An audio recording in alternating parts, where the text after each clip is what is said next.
Greetings and welcome back to the Kingdom of Sicily, of course here on CK3.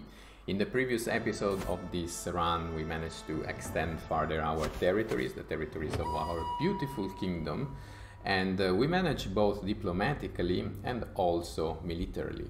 Diplomatically because we basically vassalized another ruler from northern Italy, and then we also had a war against the Byzantine Empire, and this allowed us to conquer the county of Enna. We still have Siracusa and Lecce that fall under the control of the Byzantine Empire, but of course we cannot declare war straight away because there is now a truce in place against the Byzantine Empire. The negative note of the conquest of Enna is that of course now this county is controlled by Countess Theognosia, who is a Greek Orthodox. Of course she hates us, and of course this is something that we will need to resolve most likely in the near future. Maybe I can start here just with a sway.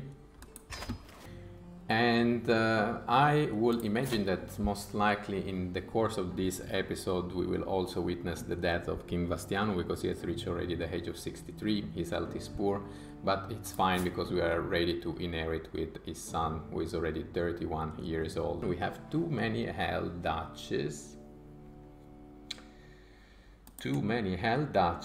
and actually we have a member of our family here in Camargue. I mean, he's only a 6 years old boy now, but I will make him a duke. I will give him the duchy of Salerno. Then there is also the possibility to usurp Romagna, but we don't have enough gold right now. I will suggest now to just focus on farming gold to facilitate the succession. And yeah, we can in the meantime also manage the daily routine of our kingdom. So let's remove the pause and let's see how things develop. Faction created against you, and this is actually exactly Countess Theognosia from Enna, because of what I have just mentioned. I've also seen that there is an event at court, so maybe we can start from here. What's going on? Royal lapse. So basically it looks like the king is right now thinking of the delights of the brothels when Adelaide, who is a countess, notices my distance, inquiring, "Are you alright, my lord?" So I will probably go for "My apologies, you were saying, after all I am the king, so I have to pull myself together. It will give us some stress, but it's okay."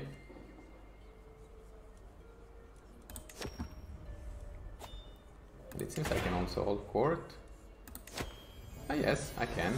Special treatment. The unrepentant Countess Theognosia graces you with her presence. So this is the one who is in control of Enna. Haltingly she begins. "My king, I am loyal and willing subject. Let me practice my faith in peace. We Orthodox worship God just as the Catholics do. If we take the learning challenge, we have 45% of chances of convert her faith. This might be worth." We could tell her to reread the scriptures. She will lose 10 of opinion. She is already at the maximum basically, so that's not exactly a problem. There is the possible outcome that she converts. But it doesn't tell what are the percentages. So your beliefs are tolerated, not sanctioned. Again, 50 of piety. She loses 5 of opinion, but also the bishop. Honestly, I will try to go for the learning challenge. I know that we don't have good chances to win this challenge, but should it be, the problem of Countess Theognosia is partially solved, because then she will become Catholic. Ah! She converted. This is great. Now she's a Catholic Greek. Fantastic. And of course this will improve their relationship in the long run. Then a feast under your name. "My liege, there's too much to celebrate under your rule. Please allow me to pay for the expenses of your next feast. Perhaps in return you will grant me a favor in the future." I'm afraid I cannot accept because I don't want to give away hooks. A child of the court. I'm faced with Meki Progonovich. "King," she laments, "the girl has been at your court with no one to watch over her since the disappearance of her dear papa. Please look to her future. What can be done with such child?" And I think I will raise the girl myself. We will have increased opinion, the court grandeur will improve. I'm a patient ruler. Let's remember that this is a role-playing run, so let's do it. Let's take care of Eusebia Macedon. And my business here is done.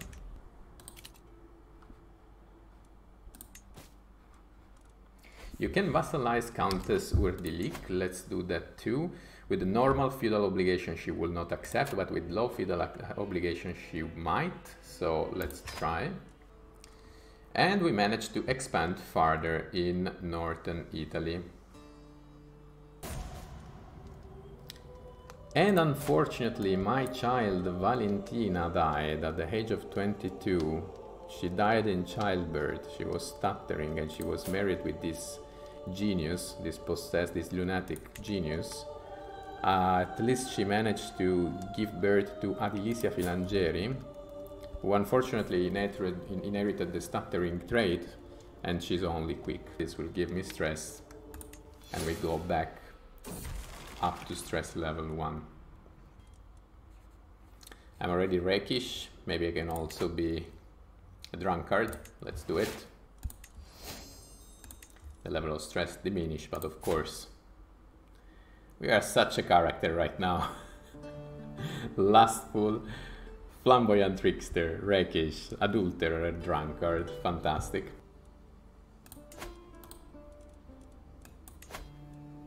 No chance to get a claim here.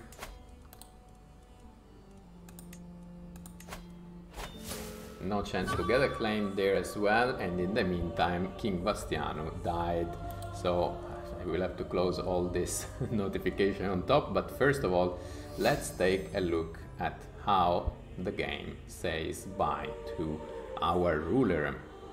A ruler who remained on the throne for 29 years and managed to accomplish very important achievements, like creating the Kingdom of Sicily, moving the capital to Palermo, and then expanding the Kingdom of Sicily rapidly and incredibly, because basically we have control of the largest part of the Italian peninsula, which is a very good achievement already. So, and let's see what is the final tribute to the king. King Vastianu I of Sicily rests in the arm of the Lord at 64 years of age. This was expected that he would have died in the course of this episode. He drank himself to death. Okay, so probably I should have picked something else rather than drunkard. He never revealed his true intentions to anybody, not even his closest friend. King Vastianu ascended to the throne, of course Vastianu II. A man of large appetite, is actually gluttonous. Many hope that he puts the realm before his own hunger. We will see. So let's see. Vastianu I drank himself to death. He was the cultural head of the Sicilians at the time of his death. Level of fame illustrious, level of devotion faithful, just faithful, because yeah, as adulterer we have also lost the level of devotion just like that. Lifestyle intrigue. He also managed to complete the seducer perk. And he has fought in 11 wars, 9 offensive, which explain how rapidly we formed the kingdom, basically. 1 defensive war and 1 offensive Great Holy Wars. That actually is something we wanted to do, to participate, but we were at the same time busy with the Byzantine Empire, so we didn't really manage to contribute to the Great Holy Wars, and this was in the end concluded with the defeat of the Christians. So he played from the 939 to the 969, 29 years, and now we will continue as King Vastianu II, who remains the head of the Sicilians, of the Sicilian culture. His level of fame is established, his level of devotion is just dutiful. And we will have many things to do at this point. First of all, I can see that my acquaintance Gilberto died, okay. The new Archbishop is not endorsing us, we will have to work on that. We have to pick a lifestyle. King Vastianu II of Sicily, 31 years old, his health is doing fine. He's ambitious like his father, he's gluttonous, fickle, intricate with weaver, so not as strong in terms of intrigue skill as his father, but he had the same kind of education. So I will assume that for the lifestyle we will pick, of course, the intrigue. We have the possibility to already rely on 5 perks. From the torturer, 3. Interesting. Even though I will probably focus from now on the schemer, 3. He has 4 claims: Duchy of Capua, County of Klingenberg, which is located over there in the middle of Bavaria. Okay, interesting. I don't think we will move for this claim, but it's good to know that we also have this one.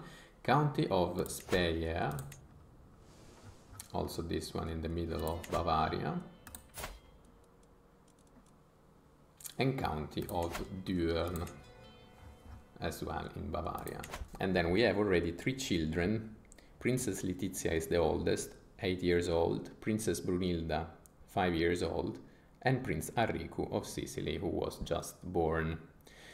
This is actually good because it means that in terms of succession, the succession right now is not screwed, because all our titles will be at the moment inherited by this little boy. The problem, in case if we will have other little boys, is that we do not have the sadistic trait, and so we will not have the possibility to, given the role-playing nature of this run, to scheme against our little son, in case if we will have any additional one. Then I'm above domain limit. Can my wife help me here with manage domain? Not really. 6 out of 4.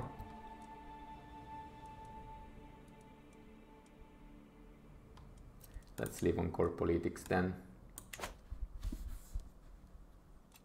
And then I have to form the council. Apart from Countess Theognosia, it's a pretty weak council, and Countess Theognosia, who is the best one, with 21 of diplomacy as a chancellor, she hates me. But I don't know, maybe now that she's sitting at the council, things will improve. Let's see. And I'm above domain limit. I have to give away some land. Already give it basically to Prince Arriku, no? Just to temporarily get rid of it. County of Salerno, grand title. And then another one that we could give away. I could give away one in Calabria, the least developed, Rossano. Grand 2. Dauferio, Filangieri will be the best option, 31 years old, is also quick. Let's give Rossano to him. And now we are within domain limits. We have 2 counties in Sicily, 2 counties in Calabria. That's all we have. And of course the number of soldiers we have also significantly decreased. And in fact now we have a dangerous faction. Let's marry Virginia Filangieri in order to get a very strong alliance.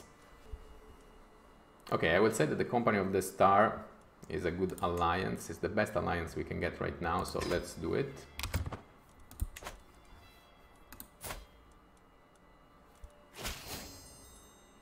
So this is the first time that we are going to hold court with the new king. Merging of cultural identities. The hair is thick with anticipation as my vassal Major Dora approaches me. She is Catholic Sicilian, okay. My lord, I come with grave news, but with a solution to fix this problem. It's become increasingly clear that the Cisalpinians and the Sicilians are becoming more, perhaps even too similar. It's paramount that we show them that it's us Sicilians who are the forefront of innovation. I agree.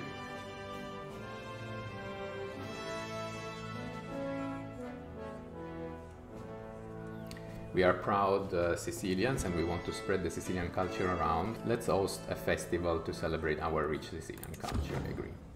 The papal frontier. Duchess Berta stands before you, her face grave with concern. My lord, the threat of the papacy weighs heavy on my mind. You must help fortify my lands. Capuan, soldier and fortifications are all that stand between Sicily and ruin. Honestly, I think we are going to increase the relationship with the papacy, so I don't think the papacy is a threat right now. And I gain 10, of course, run there, very good. The Ravages of Peace. The next petitioner is an extremely hungry Countess Theognosia of Henna. With the briefest of deferences shown, Countess Theognosia realized that some of my knights, led by Roberto, have passed through the county of Henna recently. They have looted, pillaged and despoiled the villages and farms in Henna. It is an absolute travesty, my king, and I will not stand for it, declares Countess Theognosia. What shall I do? Let's say the most fitting answer will be the last one, given the character of our new ruler, because also Vastianu II, exactly like his father, is ambitious, and I will lose 33 of stress and get the county of Henna. If you cannot keep the peace, then maybe it should be my land. That's savage, but this is a role-playing run, and honestly I never really liked that we had this Greek ruler occupying the county of Henna, so let's take this land. A faction has disbanded because now Castro Giovanni, it's under our control. So with this excuse of this fight with Theognosia, we had the chance to simply get back this county. Very good. I'm again above domain limit. I have now an empty position. Here there was of course Theognosia. We can place another vassal, starting from Duchess Lucrezia the Impaler, who has 17 of diplomacy, and she's also a powerful vassal, so let's assign her. This means that basically the most dangerous powerful vassal are all sitting in the council, and it should increase our relationship. And now we can go on a pilgrimage. Jerusalem is quite expensive, but let's do it. The Mystic. Petty King Edmund is one of the stranger people I have met on this journey. He seems to be a firm believer, but also expounds on the true nature of God and what it all means. At night his tent is lit up by candles within, and occasionally strange chanting and unusual incense flows from it. I'm wholly unprepared when Edmund bids me to enter. I'm quite curious, or no thank you, this all smells of heresy to me, and I will go for the second one. Pilgrimage, Tears of St. Nicholas. Even when on pilgrimage the priests still hold mass every Sunday, it is held out in the open when no church is nearby, but early this morning a storm rolled in and has not ceased. So we have the possibility to leave and go to back to our tent, or we stay under the tent and we risk getting the trade. Here I will go in this direction.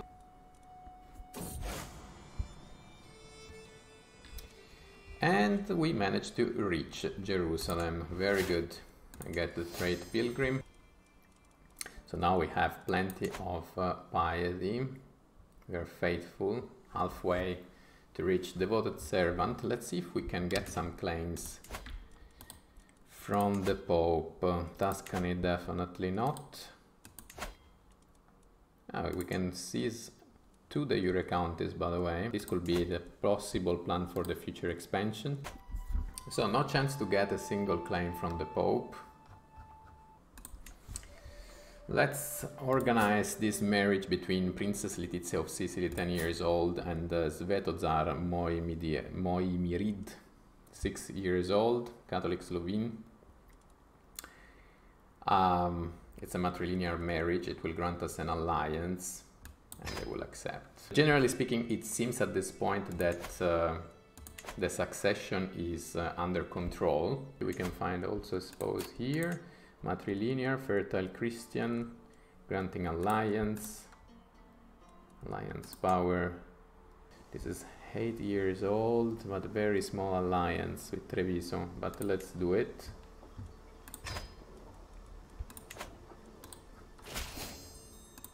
We have another small alliance.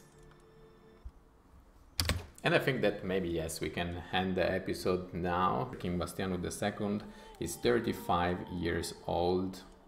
We managed to farm a lot of piety with him. He still doesn't have a lot of prestige, definitely not a lot of gold.